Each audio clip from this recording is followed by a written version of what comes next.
오늘 함께 나눌 주제는 인간관계 속 지혜입니다. 우리가 세상을 살아가면서 꼭 지켜야 할 것이 있다면 그중 하나는 숨기는 미덕일 겁니다. 사람은 누구나 잘난 면을 보여주고 싶어 합니다. 하지만 현명한 사람은 어떤 재능과 장점은 깊이 묻어두고 정말 필요한 순간, 그리고 믿을 수 있는 사람 앞에서만 드러냅니다. 반대로 어리석은 사람은 그것을 마구 자랑하다가 시기와 질투, 그리고 불필요한 경계심을 스스로 불러오죠. 오늘은 인간관계에서 결코 드러내지 말아야 할 한 가지와 그것을 지키는 사람이 왜 더 똑똑한 사람인지 이야기하려 합니다. 오래된 현인들의 지혜가 여러분의 관계를 지키고 더 깊게 만드는데 작은 길잡이가 되길 바랍니다. 우리가 살아가는 동안 인간관계에서의 성공과 실패는 대부분 말과 태도에서 갈립니다. 특히 자신의 강점과 재능을 어떻게 다루느냐에 따라 주변의 신뢰를 얻기도 잃기도 하죠. 오늘 이야기를 들으면 사람 때문에 피곤해질 일은 확실히 줄어들 겁니다. 지금부터 몇 가지 이야기를 들려드릴게요. 첫 번째는 진짜 지혜로운 사람과 지혜로운 척하는 사람의 차이입니다. 한 모임에서 두 사람이 있었습니다. 한 사람은 말수가 적고 필요한 때만 의견을 내놓았습니다. 다른 한 사람은 대화가 시작되면 자신이 알고 있는 지식과 경험을 쏟아냈죠. 겉으로만 보면 두 사람 모두 똑똑해 보였습니다. 하지만 시간이 지날수록 차이가 드러납니다. 말을 아끼던 사람은 점점 신뢰를 얻었고, 늘 나서던 사람은 어느 순간 허세가 심하다는 평판이 돌기 시작했죠. 심리학자 데니얼 카너먼은 이렇게 말했습니다. 우리는 과시보다 절제를 통해 더 큰 신뢰를 얻는다. 지혜로운 사람은 자신의 능력을 깊이 묻어두고 필요할 때만 꺼냅니다. 반대로 지혜로운 척하는 사람은 그 능력을 마구 드러내며 자신을 돋보이려 합니다. 그 결과 사람들의 시기와 경계를 사게 되죠. 두 번째는 아무리 뛰어나도 밖으로 드러내지 않는 이유입니다. 사람들은 내가 남들보다 조금이라도 뛰어난 점이 있으면 그것을 인정받고 싶어 합니다. 그래서 의도하든 아니든 자랑처럼 보이는 말을 하게 되죠. 하지만 자신의 재능이 알려지면 주변의 반응은 크게 두 가지입니다. 하나는 존중과 칭찬이지만 다른 하나는 질투와 경계심입니다. 특히 인간관계에서 질투는 보이지 않는 벽을 만들고 그 벽은 조금씩 관계를 멀어지게 합니다. 옛말에 이런 말이 있습니다. 물은 너무 맑으면 고기가 살지 못한다. 관계도 마찬가지입니다. 모든 걸 드러내면 편안한 물길이 막히고 적당히 숨김이 있어야 오래 흐릅니다. 현명한 사람은 자신의 강점을 드러낼 때에 이득과 손해를 계산합니다. 그리고 손해가 클 땐 침묵을 선택합니다. 이 차이가 결국 관계의 길이를 결정합니다. 세 번째는 모든 사람 앞에서 똑같이 대하지 않는 것입니다. 현명한 사람은 누구에게 무엇을 말해야 하는지를 압니다. 같은 이야기라도 듣는 사람에 따라 의미가 달라지고 반응이 달라지죠. 예를 들어 직장에서 새로운 아이디어를 떠올렸다고 해봅시다. 믿을 만한 동료에겐 함께 키워보자고 제안하지만 경쟁심이 강하고 시기심 많은 사람 앞에서는 굳이 다 털어놓지 않습니다. 왜냐하면 좋은 아이디어도 잘못된 귀에 들어가면 내 것이 아닌 것이 되기 때문이죠. 중국 고전 한비자에는 이런 말이 나옵니다. 말은 한번 나가면 돌아오지 않는다. 현명한 사람은 이 말을 삶에 새깁니다. 상대의 마음과 의도를 살피고 그에 맞춰 말과 행동을 조절합니다. 그래서 관계를 지키면서도 자신을 지킬 수 있는 겁니다. 네 번째는 과시보다 모르는 척이 더 큰 힘을 준다는 것입니다. 우리는 알면서도 모르는 척하는 게 참 어렵습니다. 특히 대화 중에 누군가 틀린 정보를 말하면 바로잡아 주고 싶은 마음이 쑥 올라오죠. 하지만 그 순간의 정정이 관계를 더 좋게 만들지는 않습니다. 한 친구는 늘 모임에서 최신 뉴스와 정보를 쏟아냈습니다. 처음엔 다들 대단하다고 했지만 시간이 갈수록 저 사람은 꼭 자기가 제일 똑똑하다고 생각해 라는 말이 돌았습니다. 반면 알면서도 웃으며 넘어가고 꼭 필요할 때만 한마디 보태는 사람은 배려 깊다는 평을 들었죠. 철학자 쇼펜하우어는 지혜는 아는 것을 드러내는 데 있지 않고 숨길 줄 아는 데 있다고 말했습니다.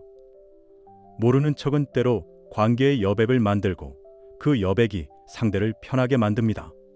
이게 바로 오래가는 힘입니다. 다섯 번째는 나를 돋보이게 한 기회와 인연을 함부로 이야기하지 않는 것입니다. 어떤 사람은 좋은 기회를 잡았거나 영향력 있는 사람과 인연이 닿으면 그 사실을 여기저기 이야기하고 싶어집니다. 그분이 나한테 이렇게 말했어. 이번에 어디에 초대받았거든. 하지만 이런 말은 듣는 사람의 귀에 따라 다르게 해석됩니다. 누군가는 대단하다고 하겠지만 다른 누군가는 괜히 잘난 척하네 하고 속으로 거리를 둡니다. 심지어 시기하는 사람은 그 인연을 훼손하려 할 수도 있죠. 현명한 사람은 자신의 소중한 기회와 인연을 비밀 금고처럼 다룹니다. 드러내지 않아도 그 가치는 변하지 않지만 함부로 드러내면 가치는 쉽게 깎입니다. 그래서 진짜 똑똑한 사람일수록 더 조용히 움직입니다. 여섯 번째는 나를 도와준 사람의 이름을 남발하지 않는 것입니다. 살다 보면 큰 도움을 주는 사람이 있습니다. 그 이름은 내 인생에서 특별한 무게를 갖죠. 하지만 어떤 사람은 누군가의 도움을 자랑처럼 말하며 마치 그 관계가 나의 능력인 것처럼 보이려 합니다. 이름을 팔면 순간은 유리할지 몰라도 그 사람의 신뢰와 호의가 금세 식어버립니다. 옛 선현들은 은혜는 깊이 간직하고 입 밖에 내지 않는다고 했습니다. 도움을 준 사람의 이름을 지킬 줄 아는 것이 그 사람을 지키는 것이고 동시에 나를 지키는 길입니다. 그래서 똑똑한 사람은 은혜를 말로 갚지 않고 행동으로 갚습니다. 이제 오늘 나눈 이야기를 삶 속에서 어떻게 써야 할지 말씀드리겠습니다. 아무리 좋은 지혜도 머릿속에만 있으면 소용이 없습니다. 말 한마디, 표정 하나, 행동의 타이밍까지 현명한 사람은 작은 습관으로 그 차이를 만들어냅니다. 오늘 소개할 전략들은 괜히 미운 털 박히지 않으면서도 나를 지키고 사람과 오래가는 관계를 만드는 방법입니다. 오랜 친구와의 식사 자리, 이웃과 마주 앉은 커피 한 잔, 가족이 모두 모인 명절 밥상처럼 일상 속에서 충분히 마주할 수 있는 순간에 바로 써먹을 수 있죠. 지금부터 하나씩 이야기해 드릴게요. 첫 번째는 말하기 전 멈춤 습관을 들이는 것입니다. 우리가 자랑처럼 들릴 수 있는 말을 하려는 순간 단 3초만 멈춰서 이 말이 누구에게 어떤 감정을 줄까를 떠올려 보세요. 예를 들어 명절 밥상에서 최근 성과를 이야기하려다 혹시 이게 형제 자매나 사촌에게 부담이 될까 하고 잠깐 생각하는 겁니다. 그 짧은 멈춤이 관계를 지키는 안전장치가 됩니다. 심리학에서는 이를 인지적 브레이크라고 부릅니다. 즉흥적인 말이 불필요한 오해를 만드는 걸 막아주는 장치죠. 자랑하고 싶은 마음은 순간이지만 그로 인한 관계 손상은 오래 갑니다.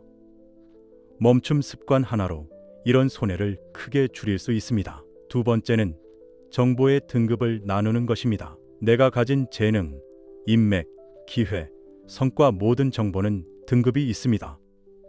누구에게나 보여줄 수 있는 공개용, 가까운 사람에게만 나누는 제한용, 그리고 나만 간직하는 비공개용.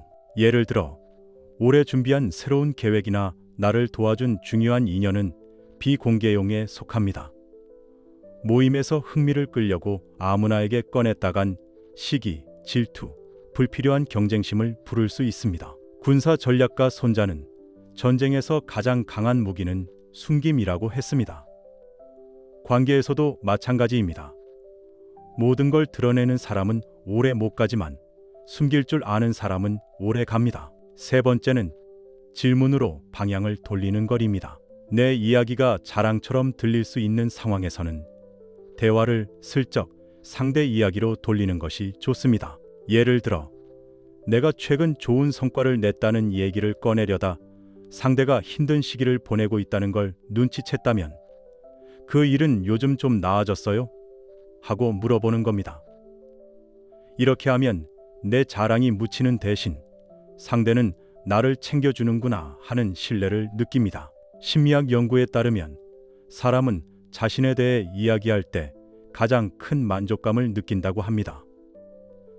질문은 나를 낮추는 게 아니라 상대를 높여 관계를 부드럽게 만드는 도구입니다. 네 번째는 내 성과를 상황 속에 섞어 말하는 것입니다. 자랑이 아니라 상황 설명처럼 들리게 하는 방법입니다. 예를 들어, 이번에 상을 받았어요. 대신 그 일 때문에 준비하느라 한동안 정신이 없었어요. 라고 말하는 거죠. 성과 자체는 그대로지만 그 포장이 자랑에서 경험 공유로 바뀝니다. 이렇게 하면 듣는 사람 입장에서도 와, 고생했네 라는 반응이 먼저 나오고 질투나 거리감이 생기지 않습니다. 옛 선현들은 공은 숨기되 수고는 드러내라고 했습니다.